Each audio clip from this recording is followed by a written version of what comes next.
9 Native American children who died at a boarding school hundreds of miles away have finally been returned to South Dakota. They were from the Rosebud Sioux tribe and attended the Carlisle Indian Industrial School in Pennsylvania more than 100 years ago. All the former students of Carlisle are deceased, but there are plenty of people alive who went through this type of assimilation education. I think listening is incredibly important to the people that have lived through it. And just, sometimes you just have to listen, and that's the most important bit. The Carlisle Indian Industrial School was the first of its kind. Where you would be removed from every influence you had ever grown up with, and then surrounding you with children from other Native American communities, and in some cases, Alaska and Florida, literally the geographical opposites of the country. There wouldn't be much in common, except the fact that you were in the same situation at Carlisle.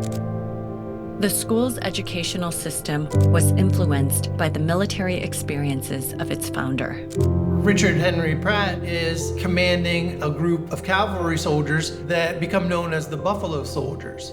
And they were unique in the fact that they were African Americans.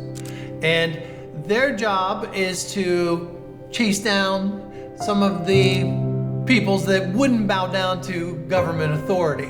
So Pratt, for about 10 years, is in this unique position of leading one minority group, chasing other minority groups. And I believe that, influences a lot of his take on the situation.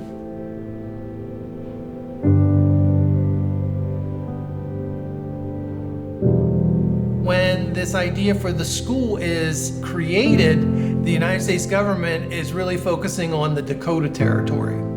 That is where he is sent to bring these children from the Dakotas.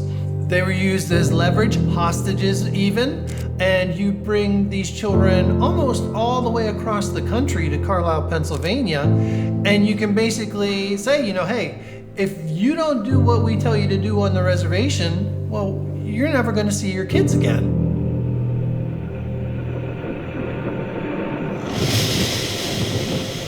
The first group of students to arrive at Carlisle were 87 children brought from the Rosebud and Pine Ridge agencies. They're separated by gender, so you have the male students and the female students. Within them, you also have the interpreter. This is before they've had their hair cut, been stripped of their regalia, before any major change has happened. So very much, as they stepped off the train. Pratt kind of understood that he needed to make an impact and people needed to be aware of what he was doing. And the best way of doing that at the time was photography. There wasn't moving pictures yet. So photography in the newspapers. How do you get the word out about what you're doing and how great in his mind, what he was doing was, and how do you garner additional support? How do you get more students to agree to come? And that is by proving, that what he was doing was good. So if you see a before and after photo of a student, that's impactful to the greater Euro-American population.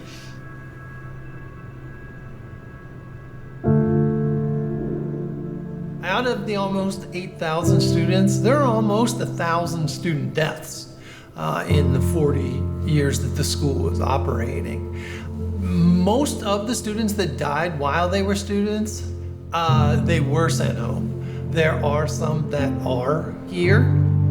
It does demonstrate a very controlling idea of the government over Native Americans, where in some communities they don't even practice burial. That's not the way they do it. So even in death, they are still being controlled by the United States government.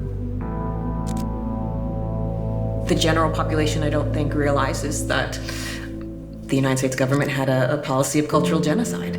I think it's important to use that term and not shy away from what happened here. And you have to be honest if you want to move forward. And if we're not going to be honest about what happened, you can't move forward. You can't even start healing.